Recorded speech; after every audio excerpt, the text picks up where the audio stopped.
최근 들어 언론에서 신부가 한국에 입국해서 뭐 며칠 만에 도망갔다, 일주일 만에 도망갔다.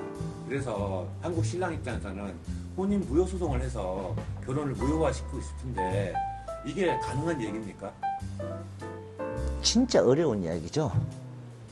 우리가 혼인을 단절시키는 게 이제 세 가지가 있는데, 첫째, 이혼이잖아요. 그 다음에 혼인 취소, 그 다음에 혼인 무효. 이혼은 당연히 서로 결혼할 의사가 없으면 이혼이 돼요. 취소도 어느 정도도 어렵지만 어느 정도 받아낼 가능성은 약간 있어요. 근데 혼인 무효라는 거는요,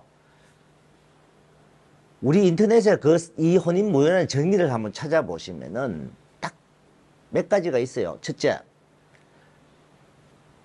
상대방 서로 남녀지간 어느 한쪽에서 일방적인 혼인신고를 했을 때예요. 왜 옛날 스토커처럼 뭐 이런 상황이 되고, 자기는 모르는데 남자가 막 일방적으로 혼인신고를 해놔버린 경우 신분증 원본만 하나 뭐 어떻게 하나 훔치든가 하면 되거든요. 상대방 거. 들리는 얘기들이 있습니다. 예. 그러다 보니까 이런 경우는 이제 법정에서 구제를 해주는 거냐. 혼인할 의사가 없는데 억지로 했던 부분에 혼인신고가 혼인 무효 또는 위장성 결혼, 그 다음에 서류를 속여서 혼인신고한 거, 그 다음에 우리나라에 왜 몇 촌 이내에 혼인이 안 되는 게 있잖아요. 그 부분, 이런 부분에서만 무효가 됩니다. 근데 이제 신랑분들이, 자, 신부가 도망갔으니까 이거는 사기자 결혼 아니냐, 위장결혼 아니냐, 그래서 된다고 자꾸 생각을 하시는 거예요. 근데 법원 기준이나 혼인의 기준을 잘 생각해요. 한국 오고 안 오고는 아무 관계 없는 거예요. 혼인신고하는 그 시점에 두 사람이 혼인을 할 생각이 있기 때문에 혼인신고를 한 거예요. 그럼 한국 안 온 사람이냐, 온 사람이냐 하고 법원에서 뭐 사기 결혼이다, 위장 결혼이다, 이게 안 되는 거예요. 혼인신고를 했으니까 그랬다. 그러니까 혼인신고할 때 의사가 있다. 그래서 이제 제가 과거에 제가 이런 적도 있었어요. 신부가 이제 가출을 했다 이래갖고 이제 그쪽 부모 쪽에 이제 옛날에는 그게 있잖아요. 한 10몇 년 전에 부모들이 억지로 한국 결혼해라 해갖고 이제 결혼한 수가 있으니까 우리 딸은 결혼 의사가 없었는데 부모인 저희가 뭐 강요에 의해서 결혼을 하겠다 이런 식으로 제가 진술서도 받아가지고 이제 번역 공정해갖고 이제 이렇게 넣어봤어요. 안 돼요. 근데 왜? 혼인신고 할 때는 본인 의사가, 그러면 본인 당사자가 법정에 나타나고 우신자 우리 어머니가 강제로 시켜서 이 진술을 하면 가능할 수 있어요. 신부 도망갔는데? 네, 도망가고 없는데요. 뭐.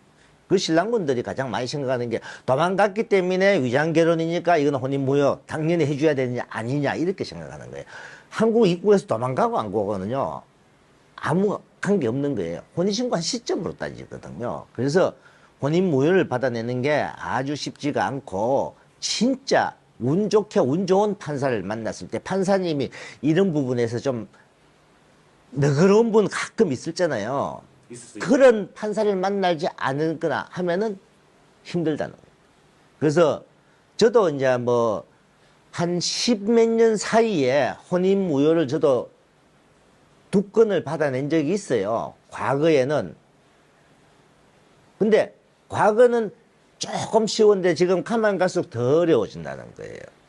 왜냐면 판사님들이 그렇게 안 해줘요. 그리고 판례가 전부 다 기각을 많이 시키기 때문에, 그 신랑분들이 생각할 때 신부가 도망갔기 때문에 이거는 위장결혼이다 하는 생각은 절대 가지 마세요. 그러면 이제 그 다음 대안은 이혼인가요? 이제 혼인무효를 하면은 판사님들이 마지막에, 자, 이거는 혼인무효 안 되니까 이혼으로 청구 취지를 변경하십시오라고 해요. 청구 취지를 변경, 저는 변경 안 하고 그냥 그대로 혼인무효 받고 싶다 하면 그냥 판사가 기각시켜버리죠. 기각시켜봤자 다시 나중에 이혼소송 해야 되는데, 만약에 알겠습니다, 청구 취지 변경하겠습니다. 청구 취지가 뭐냐면은 혼인무효를 청구한다 이거잖아요. 그러면 이거 이혼으로 청구한다고 말을 바꿔주면은 판사님은 이혼하라 이렇게 판결을 내려주는 거예요. 그래서 혼인 무효받는 것도 쉬운 건 아니고 진짜 능력 있는 변호사 뭐 우리나라에 뭐 정관예우 한뭐 매덕 정도 되는 변호사를 샀으면 또 혹시나 모를까 진짜 좋은 판사 좀 이 부분에 대해서 조금 견해를 관대한 판사님을 만나기 전에는 힘들다. 그렇기 때문에 이제 일단은 저는 이거는 이야기합니다. 혼인 무효를 해보면서 나중에 안 되면 이혼으로 바꿀 수 있으니까 혼인 무효로 시도는 하는 거죠. 그래서 거기에 대한 댓글입니다. 안녕하세요. 영상 잘 보고 갑니다. 5년 규제인 사람도 결혼할 수 있나요? 그러니까 이혼이든 뭐 해서 한 신랑이에요. 거기에 대한 댓글이에요. 5년 동안 결혼을 제한하는 것은 아닙니다. 결혼 비자, F6 비자가 안 되는 것이지요. 같은 말 같지만 차이는 있습니다. 예를 들면 한국 거주 유학생을 만나 결혼하고 혼인신고를 하고 잘 살다 아기가 생기면 F6 비자를 받을 수 있습니다. 즉, 타 목적의 비자일 뿐 결혼생활과 혼인신고, 의료보험 등 대부분 동일하게 결혼생활을 하실 수 있습니다. 다만 이런 조건을 이해해줄 여성을 찾기란 쉽지 않을 뿐더러 한 번 대인 상처가 있으니 다시 사고 나지 않을까 하는 두려움이 있으실 겁니다.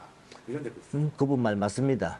네, 맞습니다. 정답인데 이제 아까 그분이 예를 든 거는 한국에 있는 유학생을 만나면 된다. 유학생들은요, 유학생들이 한국 결혼을 하려고 하는 이유부터 아셔야 돼요. 유학생들이 한국 결혼을 하려고 하는 이유는요, 정상적으로 공부를 하면서 내가 한국 사람과 결혼해야지 한 사람 없습니다. 대부분 더 이상 공부가 하기 싫거나 못하기 때문에 비자가 곧 조만간에 끝나.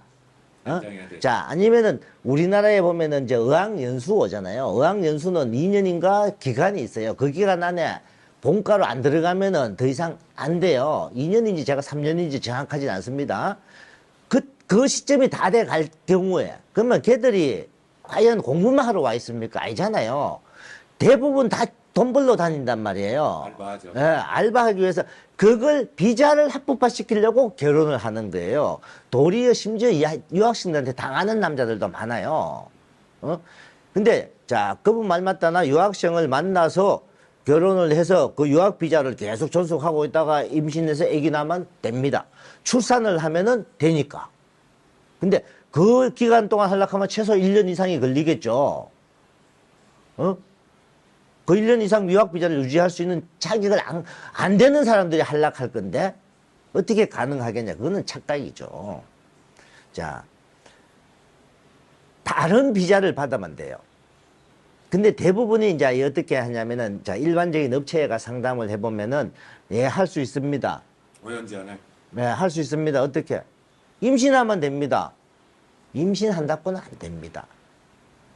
임신 20주가 넘어가면은 면제가 되는 조항은요, 신랑 소득 증명, 그리고 신부 한국어, 요런 정도예요. 그러면 이 5년 제한은 무조건 인도적인 사유가 발생해야 됩니다. 인도적인 사유는 국민의 자녀를 출생한 사람이 인도적인 사유예요. 네. 그래서 이제 문제는, 자, 그럼 베트남에서 결혼했어. 베트남에서 남자가 장기적으로 살다가 임신하고 아기 낳고 가면 돼요. 그러면 시간이 오래 걸리겠죠. 그러면 문제는 이 신부가 다른 비자로 한국을 갈 수 있는 방법은 있단 말이에요. 한국을 계속 가는 거 아니고 왔다 갔다 하는 비자도 있고. 그래서 저희도, 자, 이렇게 문의 오신 분들 결혼 진행을 해주고 있습니다. 해주고 있으면은 다른 비자, 정상적인 비자입니다. 이거는 뭐 불법적인 비자가 아닙니다. 자, 어떤 분들 이걸 이야기하죠. 그러면 관광비자 받아서 하면 되죠. 잘 안 나오는데? 안 나와요. 자, 그 다음에 그러면 와이프 초청 관광비자가 있어요. 결혼비자를 신청을 안 한 사람이 와이프 초청 관광비자를 초청하면 그것도 안 나옵니다. 와이프 초청 관광비자는요, 어떨 때 나오느냐? 왜? 뒤에 보니까 그렇게 왔다 간 사람이 있거든요. 안 없고. 있으니까, 그거 하면 되죠. 이렇게 이야기하거든요. 와이프 초청 관광 비자는 어떨 때 나오느냐? 소득이 신부가 F6 비자를 신청을 했어요. 불허가 됐단 말이에요. 소득 때문에 불허된 사람만.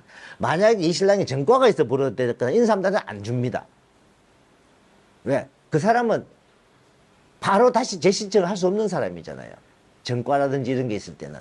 근데 자, 소득이 부족한 사람들은 6개월이 지나면은 소득을 충족시켜서 다시 신청을 해도 된단 말이에요. 그러면 또 비자가 얼마든지 나올 수 있는 사람이기 때문에, 그래서 소득 부족으로 비자가 안 나온 사람한테 한해서만 배우자 초청 관광 비자를 주는 거예요. 처음부터 5년 제한인 사람한테 그걸 신청을 한다? 안 줍니다, 비자를. 그래서 다른 방법, 뭐 제일 좋은 거야, 뭐 예를 들어서 뭐 더 막 뭐 거창한 비자를 만들면 되겠지만은 가장 쉽게 만들 수 있는 비자가 있어요. 그러니까 그 부분은 노 대표님의 노하우고 스킬인 거잖아요. 네, 그 부분은 제가 말씀드리지만은 제가 지금 진행해서 한국에 가 있는 분도 있고 지금 현재 진행하시는 분도 있고 하니까 대신에 그것도 반드시 출산은 해야 됩니다. 한국 가서든가 출산을 해야만이 5년 동안 그냥 기다리든가 아니면은 그 비자를 5년 동안 왔다 갔다 지대면서 기다리든가 아니면은 그 사이에 출산을 하면은 정식 F14 결혼 비자로 변경이 되니까 뭐 큰 걱정 안 하시고 해도 돼요. 그렇기 때문에 꼭 5년 걸려서 무조건 못 한다 이건 아닙니다.